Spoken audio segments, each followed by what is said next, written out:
Soy el psicólogo Cristian Palma. Estoy representando también a la trabajadora social Irene Opaso. En esta oportunidad queremos hablar respecto de las necesidades de los niños en tiempos de crisis. Hay cosas que tenemos que evitar, como por ejemplo el hecho de exponer a nuestros niños a constantes noticias que tengan que ver con el coronavirus, sean estas sobre todo si son sensacionalistas, si enfatizan demasiado en los aspectos negativos y si están todo el día hablando del mismo tema. También es importante evitar discutir respecto de esta situación, por ejemplo, si el virus es algo real o si fue algo inventado, por ejemplo, cosas que están dando vuelta en los pensamientos de algunas personas. Eh, o, por ejemplo, si alguien no se está cuidando lo suficiente respecto de cómo debiera hacerlo y eso es percibido por el otro dentro de la familia, puede ser que eso cause discusiones, pero estas no deben realizarse delante de los niños. Otros aspectos son lo que sí tenemos que realizar. Lo primero es escuchar las inquietudes que tienen nuestros hijos, escuchar sus preguntas, escuchar quizás sus reflexiones respecto a lo que está pasando con atención, con una comunicación asertiva, una escucha activa frente a ellos. Y además, lo otro que sí tenemos que realizar es informar adecuadamente lo que ellos necesitan saber. Por ejemplo, informar cómo debemos cuidarnos, debemos lavar nuestras manos, por qué tenemos que usar mascarillas, qué es realmente un virus, con palabras sencillas y adecuadas, respondiendo a lo que el niño o la niña desea saber, requiere saber y según su edad. Lo otro importante es educar con el ejemplo. Obviamente nuestros hijos están mirándonos a nosotros. Si les exigimos, por ejemplo, que tienen que lavarse las manos y que esta tiene que durar alrededor de 30 segundos para que sea efectivo, todo eso tiene que ver que nosotros también lo hacemos como adultos. Por lo tanto, un primer paso es acompañarlos en estos procesos. Si quiero que mi hija, en este caso como en la fotografía, se lave las manos, entonces yo voy con ella a lavármelas y así lo hacemos juntos. O si quiero enseñarle que debo estornudar en el antebrazo o toser en el antebrazo en un pañuelo, toser o estornudar y luego desecharlo a la basura, entonces lo hago yo primero y luego se lo puedo exigir a mi hijo o hija, porque de esta forma estamos educando con el ejemplo. Otro aspecto muy importante a considerar es la importancia de los buenos tratos. Recordemos que así como nosotros, nuestros hijos están en desarrollo. Por lo tanto, están en un constante cambio. Y esto que estamos viviendo va a afectar sobre esos cambios. Eh, y ellos, como son pequeños, como aún no tienen toda la madurez suficiente para afrontar todas las dificultades de la vida o todas las demandas del entorno van a depender mucho más de los adultos que los cuidan. En este caso vemos la fotografía de un niño muy apegado al pecho de su padre porque necesita esa contención y necesita ese apoyo de parte de este adulto. Para que las necesidades de los niños estén adecuadamente satisfechas, entonces los adultos requieren tratar bien a los niños. Por eso es la importancia de los buenos tratos. ¿Ante qué situaciones? Ante todas las necesidades que manifiesten los niños. ¿Cuáles son esas necesidades? Según un autor español, psicólogo llamado Félix López, se pueden dividir en cuatro. Las primeras de ellas son las necesidades físico-biológicas. ¿Como cuáles? Los hábitos de alimentación, higiene, sueño, actividad física e incluso el juego y el hecho de dormir, ya decía yo, el sueño. Todas estas son ejemplos de necesidades físico-biológicas, las que desde otra perspectiva podríamos llamar necesidades básicas.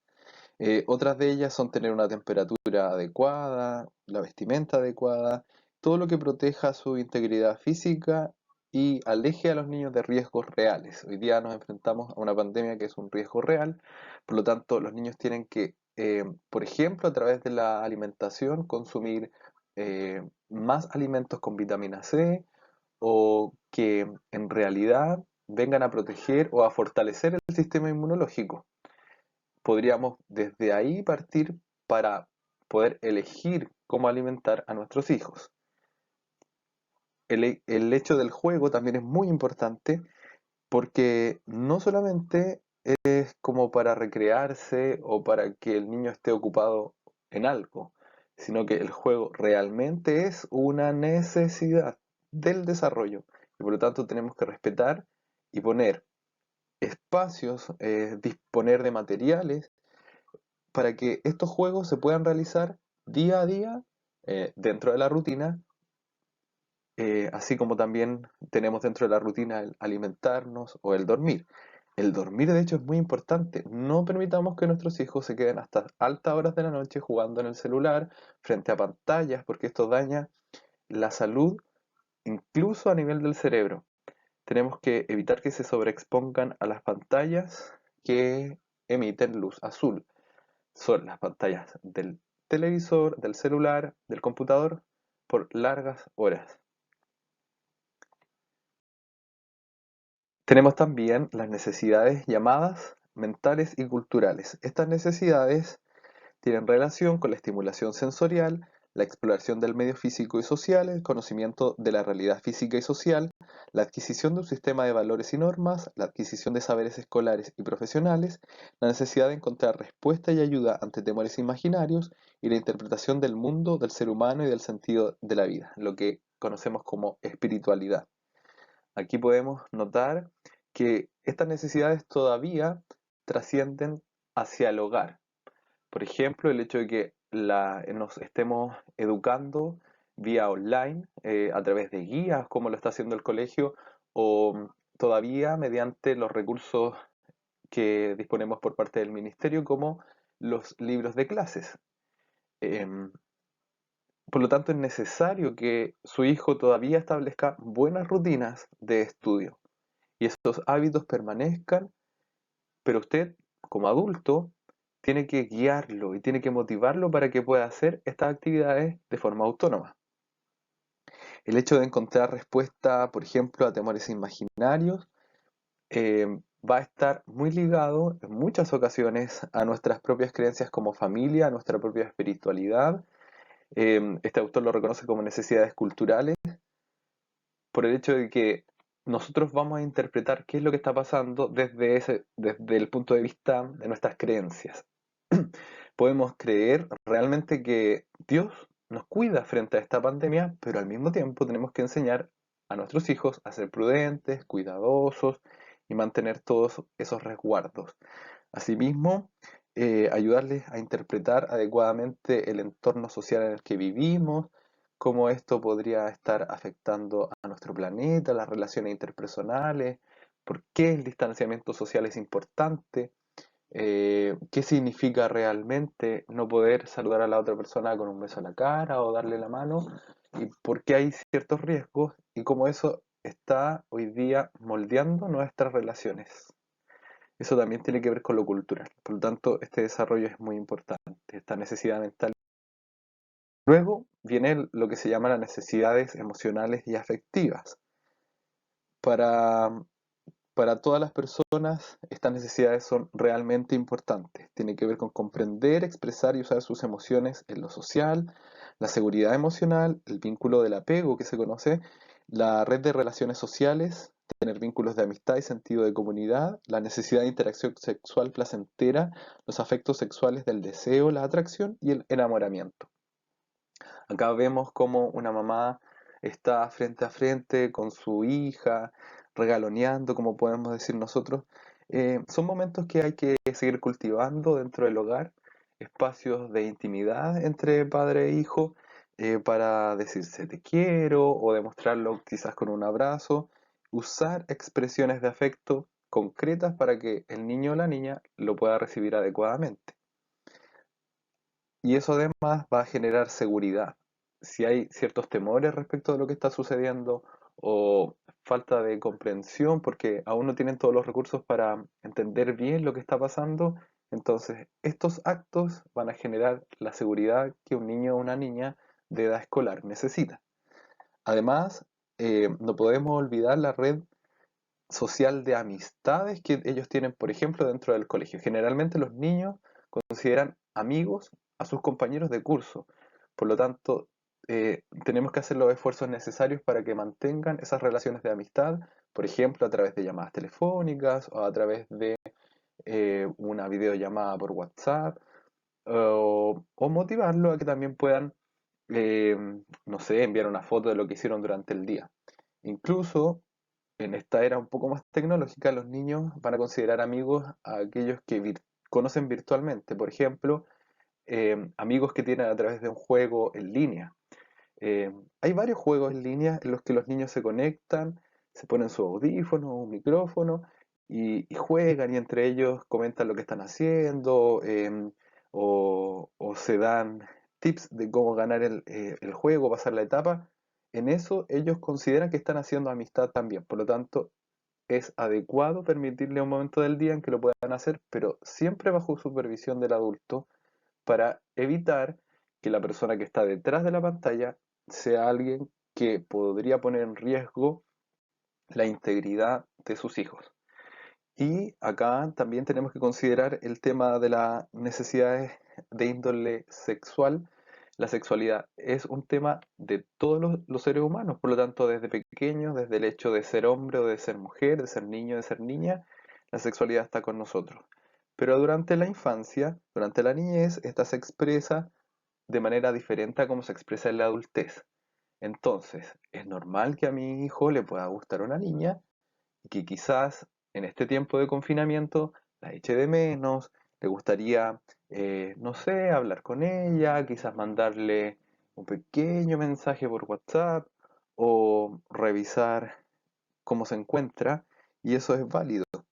Nosotros como padres lo que tenemos que hacer es marcar esos límites y también dar esa disposición para que pueda quizás mantener esos contactos, entendiendo que como niños es válido y es normal que pueda sentir atracción, eh, por un compañero, una compañera en este caso, y no asustarse con eso, sino, y tampoco, más allá de no asustarse, tampoco hipersexualizar a los niños, ni erotizar sus relaciones. Entendamos que como niños expresarán ese afecto, ese gustarse, ese encontrar lindo al otro niño, pero no es de la misma forma en que lo expresamos los adultos. Otro tipo de necesidades son las necesidades de participación social. A esta se refiere a participar en las situaciones y decisiones en las que están involucrados, ser dueños de la propia biografía, ser aceptado y reconocido por los demás, específicamente por aquellos que les son significativos. Es importante porque tiene que ver con la participación dentro de la sociedad, tiene que ver con la identidad individual, con la expresión de mis propios deseos, con la expresión de mis propios pensamientos, y por lo tanto hay que dar espacio dentro del hogar para que esta participación social, que a lo mejor justo ahora está reducida porque los niños ya no tienen estos, esta instancia, por ejemplo, de levantar la mano en una sala de clase, o de votar por el presidente de curso, o de ser aceptado tal cual es, con su propia identidad, por ejemplo, en un free fashion. Entonces tenemos que dar también esos espacios dentro del hogar, escuchándolos, hablando con ellos, permitiéndoles que elijan su propia ropa, permitiéndoles quizás que opten, dándoles alternativas. ¿Qué quieres comer hoy día? Tengo dos alternativas, podemos hacer arroz o podemos hacer tallarines. ¿Tú qué prefieres? Tal cosa. No se refiere a que ustedes van a perder autoridad sobre ellos, sino que dentro de lo que se puede hacer democráticamente dentro de una casa, como por ejemplo elegir lo que vamos a comer, ellos también puedan participar. Con todo esto, esto genera que ellos vayan haciéndose dueños de su propia biografía, segurizándolos a ellos mismos en su autoestima, en sus capacidades y en la posibilidad a futuro de participar activamente como dentro de la sociedad. Para cerrar, vamos con una reflexión bíblica. Dice, queridos amigos, sigamos amándonos unos a otros porque el amor viene de Dios. Todo el que ama es un hijo de Dios y conoce a Dios. Esto lo encontramos en Primera de Juan 4:7. ¿Por qué es tan importante hablar del amor? Porque todas las necesidades de los niños que hemos comentado en este video se satisfacen considerando que el amor es la base de todo buen trato. Alberto Maturana, un biólogo chileno muy importante, dijo: ver al otro como legítimo otro. Tiene que ver con aceptar a nuestros hijos como personas con su propia dignidad, con sus propias necesidades, con sus propias características personales, y verlas así y atender esas necesidades con amor, porque el Señor nos demanda hacerlo, porque Dios es amor. Muchas gracias.